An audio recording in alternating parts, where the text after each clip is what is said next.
Hey everybody, it's Charles, your hobby hero, and today we're going to be opening up another Carnage Comix mystery box. Before we get started though, make sure you hit that bottom button down there to subscribe. I do appreciate it. Put out regular content about the hobbies that I love the most. So we're going right back to Carnage Comix. The last mystery box that we had, was very impressed with it.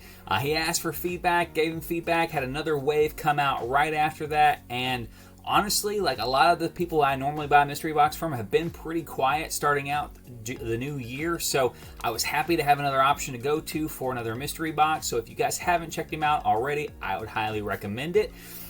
This box here, again, he's switched up a little bit from the previous one. I can already tell it's a little bit thinner than the last mystery box, so concentrated the value maybe a little bit. And in this one, I know for this wave, he included a copy of the new Bloodstone.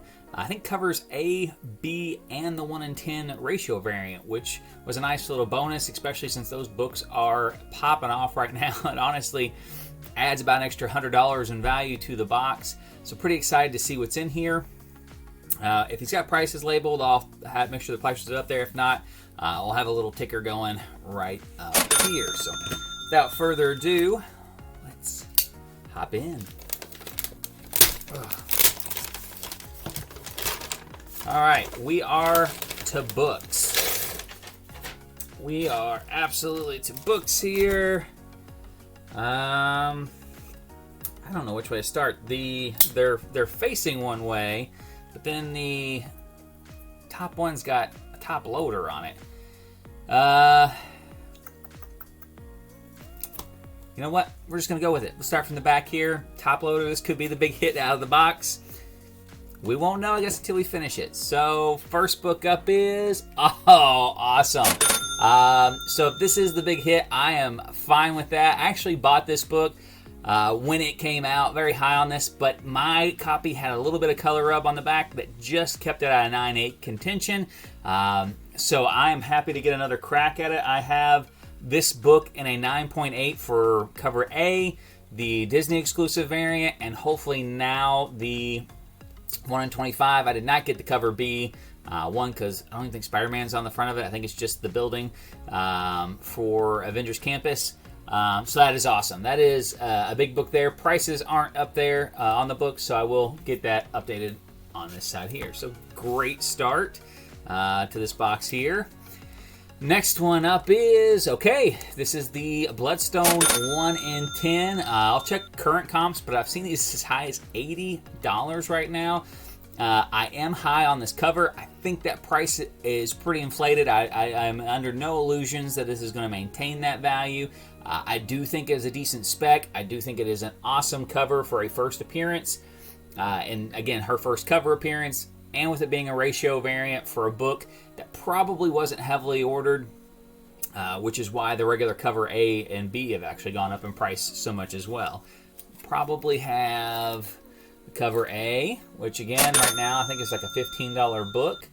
And then that probably means cover B is right behind it. Yep, cover B there. And again, great value on those as well. I mentioned in a previous video that these were like all damaged. Yeah, and these both have it too. There's like a little scratch on the front cover there, but it's on like the entire run. So again, probably will not be docked from there. So we got a big book already, and the 3 books that we knew about, we still got like 15 books left to go. So I'm excited. Here we go. We've got some Howard the Duck #1. This is not his first appearance. This is the #1 for a mini-series. I do think Howard the Duck has got some potential for possibly a Disney Plus TV show. I think they want to use him. I think they're just trying to figure out how to use him.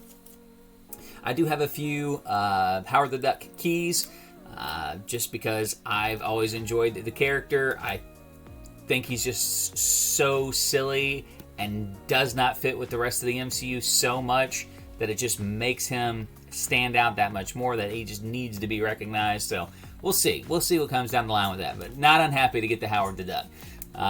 Okay, we've got Serial #1. I've heard a lot about this story. I have not read it. This gives me the opportunity to check out #1. I know The guy who makes the boxes for Carnage Comix is very high on that particular book. So under his recommendation, I will definitely give it a try.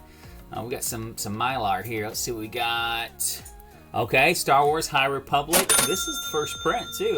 That is not a small book any longer. Again, I'm very high on this book. I have conservatively probably 20 graded copies of various covers of this book, and probably another 20 raw copies.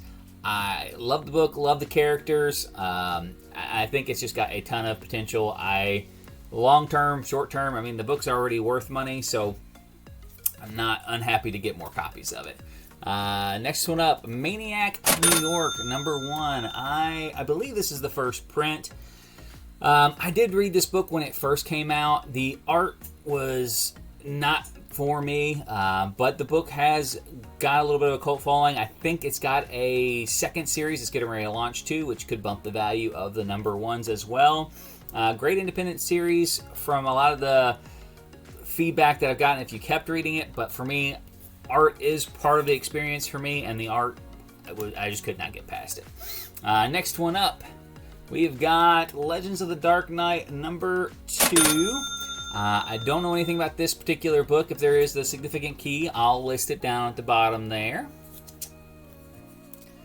Next one up is, okay, well, now I have the cover B. This is the one we were talking about, the first one. This is the cover B for that issue as well. Harley Keener, it's their first official appearance. I think that character has got a ton of potential. The fact that he's highlighted in a Disney World attraction, the fact that they snuck him in there at the end of Infinity War, I don't think those are accidents. I think this character's got big stuff coming down the line for them. What that is to be seen, but this book was severely under-ordered. A lot of people thought that this book would die very shortly after it was printed. It has really held value pretty much exactly around its release numbers. I'd recommend, if you haven't already, probably picking some of these up before they do just go out of sight. Next one up is the cover A. Man, this box is not disappointing. A lot of these books are books I had already picked up, but I picked up because I think they have a lot of upside potential. So that, I mean, I said these aren't books that are necessarily for my PC, but these are books that I think long term will appreciate in value rather than, just gathering dust. So not unhappy to get another copy of this book here as well. All right, next one up is, you got Venom 26. Okay, it's a Lee Inyuk variant. 26 is the first appearance that wasn't a first appearance of Virus. If you're not familiar, it was a new character, super spec'd up, lots of variant covers, lots of people went ham on this issue, and then you come to find out that he's not a new character at all, that it's basically the Scorpion in a makeshift suit, and the book kind of fell off. Still a great cover, with a little bit of, I guess, some value behind it because it is a key, but not the key that people thought it was going to turn out to be, obviously. Next one up is Proctor Valley Road #1. I think this one was in the, one of the covers was in the other mystery box that we have. So I don't know if this is just the regular cover A, but the last one I had was a 1-in-10 ratio variant, so clearly not the same cover as this one here. So another independent title here, a little heat behind it. And this is our last book. So I guess, I don't know if I can show this. Yeah, we'll do it this way here. So on the back here, it says $140 and a 5.0. So I don't know if this is a reused board, or if we've got another big book in this box. So without further ado, the last one up is, okay, we've got some 10-cent Golden Age goodness here. Deep Dimension, Crime and Punishment. I'm not familiar with this title, but you don't see Golden Age books in mystery boxes very often. I say that having got another mystery box fairly recently that actually had a Golden Age book in it, but you do not come across it very often. I did not know that this was actually in one of the boxes. I think he actually made the comment at one point in time that he only owned one Golden Age book, so I guess I was the lucky inheritor of that particular issue. That is awesome. You do not see that often, and I'm glad to be the recipient of it. So, I mean, honestly, another awesome box here. You guys will see the total of the box right here, but honestly, like, this whole box for the most part is my box of hold stuff that I already have setting aside. So obviously the values are already here. You know, he's not pricing these boxes at tomorrow's prices, but this thing is just chock full of books that I think have only got the opportunity to go up from there too. So another great box. I'll have his Facebook page linked down in the comment section. No, not the comment section. I can't put the Facebook page there. I'll have his Facebook linked in the description. I'm still trying to get him on Instagram. I think he may have created an account. I'll keep you guys posted on that. But check him out, guys. I'm telling you, these. I know he's trying to get another wave together here soon. This was wave number 5, I believe, that he's put out in a short couple of months. He's keeping the waves pretty small. But I know that the books and boxes that he's designing are going to be a lot in line with this. So if this is your cup of tea, I would definitely check him out. Until next time, though, guys, Hobby Hero, out.